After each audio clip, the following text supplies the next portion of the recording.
Their time has come. Let me tell you this, folks. Ooh, let me tell you something. At SummerSlam this year, you don't want to know what's going to happen. The people are going to rise. You can't run from the wrath of God. Oh, my. He's like, you can't fucking arrest me. I'm the cake boss. Welcome to the Nato Strowski podcast. Is this recording? Yes, it is. All right. In this episode, we have nothing prepared. But what does that mean? I got a poop. But what does that mean? It's asked and answered its own question over eons of time. But what does that mean? What could be time? Is time space? Is space time? Do I not understand either of these concepts, but I talk as if I do understand them? Yes. But what does that mean? These sparkling ice drinks are amazing. What time it? But what does that mean? What could possibly happen in time? If time is space, then something would have to happen in space to happen in time. But if something's outside of time, then how could it happen inside that space? It wouldn't. But what does that mean? Makes you think. But what does that mean? Okay. Okay. Slipping in the corner. Whoa, whoa. What are you dressed up for? Are you guys trying to fight? Dress up for the fight? Oh my god. I don't know what's so funny. What's so funny? I would have worn a suit if you guys told me. We're talking. It's finance. What do you? I don't know what you're talking about. Oh my gosh. I would have worn a 3-piece suit. I would have worn one of my all-time is like tweed suits. I don't know what even you're referencing right now. So. Alright, let's get down to brass tacks here. Business. What is it? What does it mean? That's what I kept saying. That was beautiful. Yeah. Just grab my... It's insane. What do you? I don't get what you mean. It's probably here. Trick me? Got me full of chicken tenders, so I'm not on my game. That lady's trying to sell me credit spreads at 8 o'clock at night. Oh, no. Dude. No. We're talking business. Okay. No, that's like actually like corporate. You'll have fun. No, you'll okay. have fun. You'll have fun. Okay. We made it a lot, and this is all from ChatGPT. So. Oh, is it? I guess we'll both be attacking you. And you can't get out. And I can be like this. Oh yeah, you know what? You're stuck. You're not going anywhere. Welcome to Finance Fridays.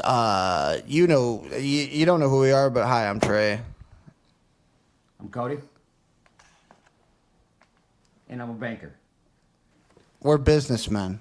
Cody Lapeer. I think we need to make sure we're on the same page, and we all touch base. I agree 100%.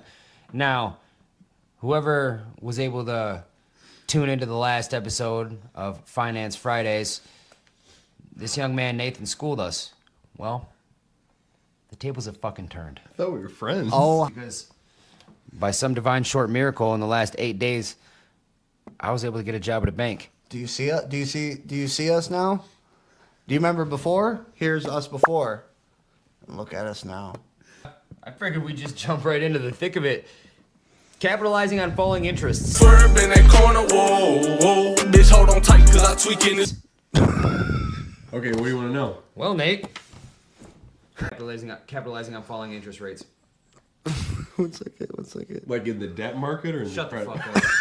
fuck up. You'll get your chance. You'll get your chance. Oh man. That much I promise you will get your chance. In between number 9 and 10. You guys ambushed me and were so not prepared. I'm already ready to answer the question. Between 9 and 10, coordinated global efforts. It's gonna be the dumbest thing. Hey. He's not going to be able to handle this, and I just realigned my ponytail. He's fucked. Oh, capitalizing on falling interest rates. All right. So check this out. Falling. Capitalizing on falling interest rates. Nathan. In a declining interest rate environment, reinvestment strategies focused on longer duration bonds can help lock on higher yields in a benefit room, capital appreciations, and bond prices rise. Yeah, what about it? What do you think about that? Well, it makes a lot of sense. So here's the thing. I actually went long on 20-year bonds in 2022. Okay. So here's the thing. So every time they raise interest rates, and so it's the easiest way to think of it is like a seesaw. When interest rates go up, bond prices go down. And then when interest rates go down, bond prices go up, which is literally exactly That's what like a you said. seesaw. It's you would think so, but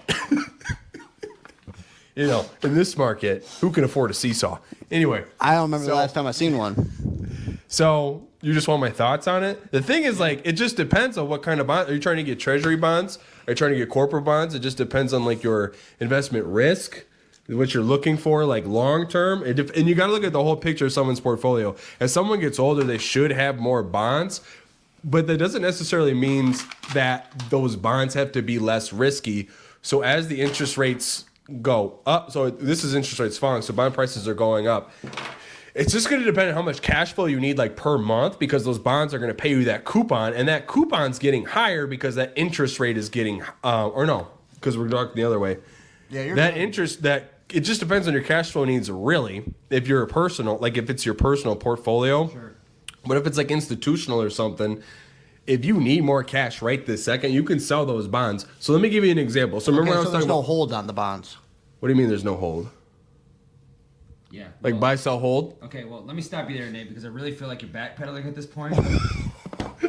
It was so the complete opposite. I had more examples of like real trades I have in the debt market. He's obviously backpedaling because in a Why are declining... you running from this debate? Shut up. In a declining interest rate environment, reinvestment strategies focused on a long duration bonds can help lock in higher yields. Yeah. How does it benefit from capital reappreciation? Huh? How does locking in high interest yields benefit capital reappreciation? You're right. Too easy. So, international bonds, diversifying into foreign bonds will provide opportunities for growth in markets. Pause. Okay. Remember those Indian bonds I was talking to you about? You're Don't feeding get me right into my started. fucking trap here, dude. You're talking. You accidentally picked a thing I know so much You just about. activated my motherfucking trap card, dude. Yeah? So what do you want to know about international bonds? I want to know that with higher yields or differing economic cycles, how can you be mindful of the currency risk? Well, so that depends. So that depends too. So being mindful. I'll give you more examples about India. So if you're buying into India's sovereign fund, you're doing so to hedge against the rupee, which is their currency. That's where the currency risk everyone is. knows that. Yeah, but then you're gonna buy the different duration. Duration just means year. So this means trying to be so serious. All right. So but duration just means time. Kind of like rubles. So if you think the rupee is going to be worth more in 5 years, you're catching 5-year bonds from the Indian sovereign fund. And I'm just using that as an example because you want to talk international. This is so much cigarette smoke. Oh my god! You guys are hotboxing cigarettes. This is nuts. Yeah, well, the sovereign funds is the scapegoat. So. What other, like, I can talk about Chinese bonds. I can talk about, like... Well. Sorry, I had it. Again, 1 second. Oh, man. 1 second. I mean, while you're finding one, I'll finish that off. So, like, if you think the rupee is going to be worth more in 5 years, you should be locking, or actually a better strategy, if you think it's going to be worth less in 5 years, you should be locking in the high interest rate on like a 5-year bond right now for the rupee. Because as that rate comes down, the bond's going to be worth more. Because remember, seesaw? So as the rate comes down and the bond's Kinda like worth a more? merry-go-round. Not even, no. Seesaw. They're both on the playground, though. Yes. Okay. Yeah, good point. I'm with you. Good point. I'm Trey. following you. So you would sell the bond at that point when that interest rate is actually at the bottom, at that 5 rate mark, if that's what you think is going to happen. Because if you're going anything international in the debt market, you're being speculative. Like the only debt that people invest is... I'm so sorry. I know it's a lot. If you're investing in international true, debt man. markets, you're going to be Hey, I'm gonna do speculative. this. So it's not safe whenever you do it. Like you're doing it to be risky, and that's fine if that's in your risk profile. Like that's in my risk profile. I mean, so I'm making obviously. trades like that. Naturally, yeah. Okay. What about how do you leverage resources when it comes to that? It just depends. Like, how do you want to? You could borrow against your own resources. Like, if you have a huge real estate portfolio, a institution might like take all the value of that and say it's like you got $10 million in apartments, and they're like a Section 8 apartment, so you're not worried about rent. It's in a fairly safe area, like say it's like a retirement community, something like that. And it's just poor old people. A bank might feel like that's such a low risk that they can give you margin against that. So you could borrow against the value of that, and that's considered leverage. And so that's your resource, leverage the resource. What about when all the old people are dead? You should probably just sell those apartments. Like, here's a good thing. There's always going to be old people. That's why people love investing in like old people housing, because there's just straight up always going to be old people. Trey, check your notes. Should I ask him the next one? Curveball. 1 second. Here, you want to hold that? Nope. Gosh.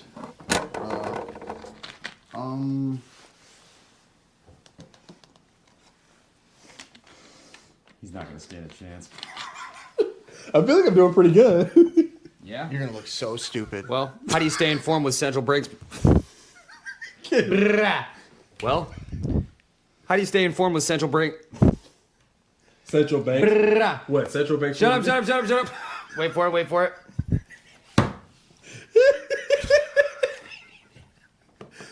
I've always said this. Cody's the funniest in our friend group.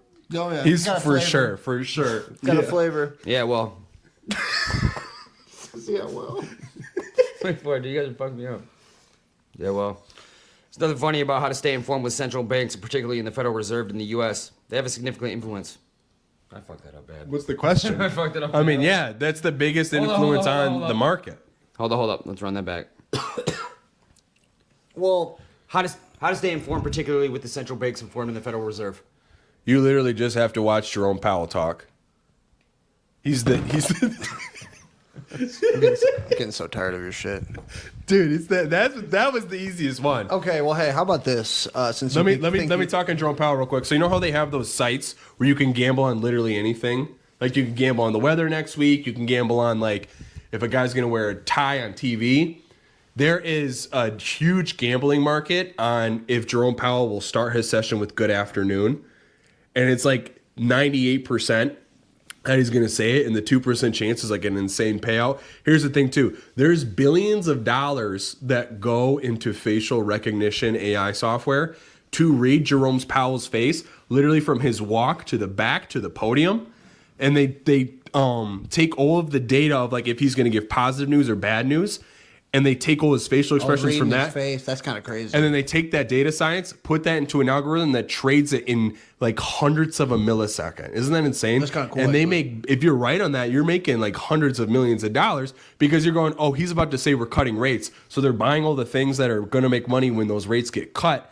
Just literally hundreds of a millisecond, quicker than the other institutions are. And then they're just selling it back to those institutions, buying it. And here I am waking up at 6 a.m. like an asshole. You're excused. So,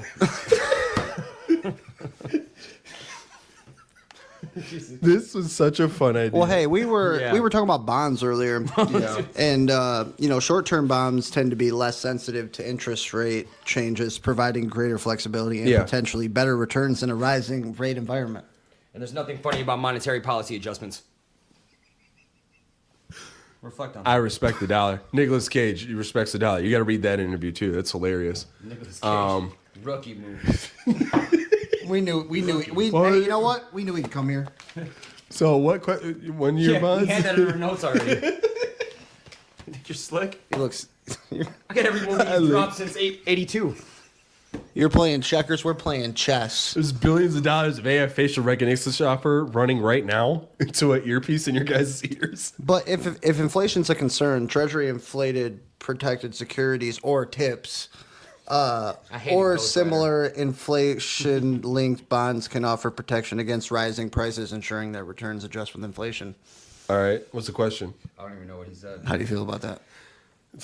I mean, it's gonna. Here's the thing. All right, so There's a lot of ways to look at all these questions. So you guys looked at very generic Stop questions. beating around the bush. I want clarity, damn it. So if it's personal portfolio stuff, the answer is always it depends, because it depends on your life, how much cash. Bonds is like how much cash do you need and how much risk do you want to take on. That's it. But if you're looking at institutional portfolios, it's going to depend on what they need to put out. So what a bank needs to put out, what a hedge fund needs to put in or out, not a mutual fund, but any place like BlackRock that has a trading floor, any just like private equity, anything that needs like a short-term bond, it's just going to depend on what they need to put out, not so much what they need to put in. BlackRock makes me feel icky. Yeah. Okay. That's If offering grants, loans, and tax breaks for a small, medium enterprise can help them grow. You guys aren't even asking questions. You're just saying sentences.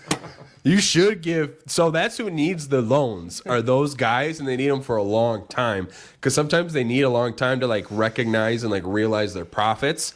And so like if I give Cody literally like $100 million for a manufacturing plant, one, shoot me because something happened. But yeah, you just gave Cody $100 million. yeah, exactly. But the thing is, like, Cody, he might need 10, 20 years for that manufacturing plant to turn around. Manufacturing is hard. And so, but when a manufacturing plant does well, it's basically just printing money. But he might need that time. So that's who you need it for those long-term rates and those long-term loans. Okay, well, let's circle back. Define chain diversification. Chain diversification? Yeah. You heard him. Define it. Yeah, we thought so. Put 8 hours a day at the bank. You don't know this. Chain diversification, like supply chain diversification? 12 hours a day at the bank. You don't know this. Whatever you do, we do more. And I want to make this clear. I just did a 12-hour day at the bank, and they filled me full of chicken tenders and sat me down and ambushed me. Yeah. So supply chain diversification, you're literally just hedging against any kind of risk. So say you have that loan for that manufacturing plant, and all your supplies have to go through the Red Sea, but then the Red Sea have like an influx of pirates because like in there's the like Bible. Yes. But so you've got to go through the Red Sea. There's all these pirates in the Red Sea.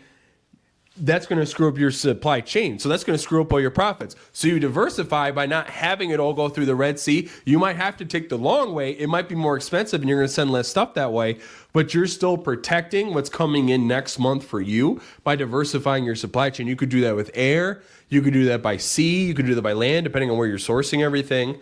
But that's it's literally just diversifying where you're getting the stuff in from. So chain of supplies is good.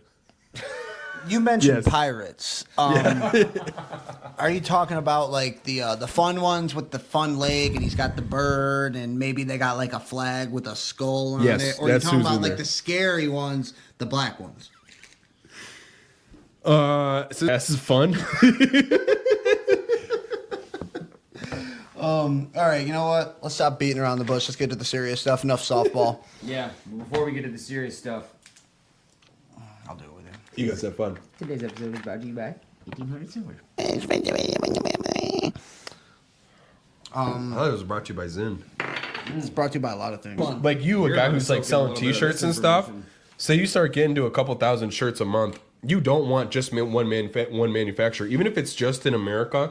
Say they have problems with supply chain diversification. They can't get their shirts from You're China. bringing it full circle. So then I'm with you. That screws you up because now all of a sudden you're like, I still have to put out shirts, and now they're being jerks about Don't this. put all your eggs in one basket. Exactly. Hold up. You know what's funny? That actually We're says gonna that. get into eggs. No, you know what? No, we're getting into something better. No, because let's get down to brass tacks here. Bananas make up a multi-billion-dollar market globally, and consumers are increasingly interested in innovative foods. This gives us a unique opportunity to capitalize on growing demand for premium, substantial products. How do you feel about the translucent banana? I mean, I wish I could have got it on the ground floor. You're Mark Cuban right now. We're the guys. Well, let me cut you off right there because the translucent banana lasts longer, stays fresher, and doesn't spoil quickly, giving consumers more time to enjoy it. It's not just about longevity. It's also about visual striking and appealing to the consumer, and that's what we can offer. So, I wish I could have got on the ground floor on that. You know, I missed You the still boat. can. It's not too late. I think $25,000 buy-in. it's way too low. For 5%. If you're gonna pitch something, you gotta put way. You gotta ask. And here's the thing: if you pitch for something that low, they're gonna go, "This guy's trying to scam me." Like it doesn't. It's too low. Did you ask ChatGPT to write you a business pitch for translucent banana? We did, and it came up with some fire-ass points, though. Dude, here's one thing I'll do. I'll make a pitch deck for the translucent banana. I'll make copies of it for us. Let's do a video. Yeah, and then we'll do a video of me pitching it. Yeah, that'd be to great. you guys. That'd be amazing. And then we'll have it like the deck on the thing too, so you could like flip through. Oh my gosh, please, please, please. Dude, that really doesn't make sense because we've already tested our translucent bananas in a limited market and sales exceed expectations. We've received entrants from several large grocery chains. They're going to carry our product. What do you guys What think about do you need my money for? Glitter. You know what? I don't Hot, think. I don't think. hot Cheeto logos. I don't think you're understanding the concept. Have of you guys seen those translucent purses banana. that are like designed as hot Cheeto bags? I don't know. We're They're talking the about bananas. funniest thing ever. Yeah, but dude, as we all know, bananas are one of the most popular fruits worldwide. They often spoil quickly, but consumers are tired of throwing away their bananas to ripen. Wow, I fucked that all up. So one thing is Just run so, it back. Here, I'll cut you there. So that's where. So you guys were yipping and yapping and doing all this about eggs last time I came in. You know how Buy the expensive eggs, sell the it. eggs. You know how insanely expensive it would be to buy one thing of bananas like that. And then what's going to happen with those peels too? Like, are you going to be able to pass ESG? Let me ask you, banker. What does ESG stand for? I don't like your tone. Extensive saturated gain. Environmental, social, and governance. You just made that up. Look up ESG. You just so made you that up. so you have to, especially when you work with food, you have to have ESG. So they're going to ask you those questions like, True. What are these peels going to happen? Like a normal banana peel that's biodegradable. So you could just throw that in your yard. It's good. Mm-hmm. What's going to happen with a translucent banana peel? Well, I don't think you're understanding the concept. It's a banana. With I'm unique, so not understanding the concept. It's a banana with a unique natural appearance that looks translucent or a great semi-transparent. necklace. Highlight any innovative techniques. You're supposed to fill that in with your own thing. All right, so check this out, everyone. Take a breath. You didn't even read through your own ChatGPT. There's a lot. There is a lot of chat. Dude, hold up. It goes so. Look, it goes What? so long. It goes What? so long. Hold up. Skit. You're Mark Cuban. I'm a banker. Mark Cuban doesn't go to the bank for money. Doesn't matter because. You're Mark Cuban. Hi, Sharks. My name is Cody, and I'm here to present to you the world's first translucent banana, an innovation that combines sustainability with stunning aesthetics and increased shelf life. Swoosh. I'm not investing in it because of all the things I've already said. All right, Sharks. This really doesn't sell you. This is actually kind of impressive. All right, Sharks. Dude, hey, I'm today we're telling you the seeking things that are gonna- $500,000 for 10% equity in the business to help fund. So it's a product- $5 million business. Where is the rest Yeah, of the that's money what I come from? said. With your investment, we can revolutionize the banana industry, reduce food waste, and create a new, exciting category of produce that will capture consumers' attention for years to come. Where's the $5 million come in from? Is that the enterprise value? Is that the equity value? Or is that... Here's the thing: it's translucent banana peels. We sell them, and then we get money for them. What is the $5 million? Is it market cap? Is it enterprise value? What? Nate, They give us money. Nate, what he's trying to say is we help fund production, scaling, distribution for marketing efforts in the translucent banana for an easy buy-in of $500 million. 500,000. Or both, whatever you want to give us. I don't have $500 million in my pocket right now. We can go to the bank. Ugh. Stop making those noises. Well, if we got anything, sorry. Well, if there's anything we learned from pitching a translucent banana today, it's with your investment, we can revolutionize the banana industry. We can reduce food waste, create a new exciting category Pause. of That's going to produce. make so much more food waste because it's not biodegradable. He doesn't see the You're not wasting bananas. You know what? You're not the right. You're not hey, a look. banana. You're a peel. You're a shedded peel. Look, I'm not the shark for you guys. You're gonna feel so fucking stupid. I'm out. How does it feel to be split 4 ways and tossed on the ground? Slipped down by a clown. Hey, I call that Tuesday. Oh, nice. 'Cause we got two different governments going on. The one in the office and the real one. The shadow one. Exactly. Not wrong. and their time has come. Let me tell you this, folks. Oh, let me tell you something. At SummerSlam this year, you don't want to know what's going to happen. The people are going to rise. You can't run from the wrath of God. Oh, my. Thank you. Now, You good? Yeah. What happened? I was on my own. Yeah. but at the end of the day, there's at the end of the day, there's two types of people in this world. Someone that Those that get just sees the banana and doesn't see through it, and someone who actually looks past the inner core depth and can see what's on the inside. That's right. I'm just shallow. Translucent Bananas 2026, we're coming. I'm just shallow. You're right. I don't see the vision. I'm a cog in this machine. You Random guys. cog. Huh? I don't know what I said. Something about a cog getting clogged. I'm a cog that's clog clogged. your clog. I gotta unclog Clog this your clog. cog. I gotta unclog this clog, if you know what I'm saying. We got 20 minutes and a whole roll of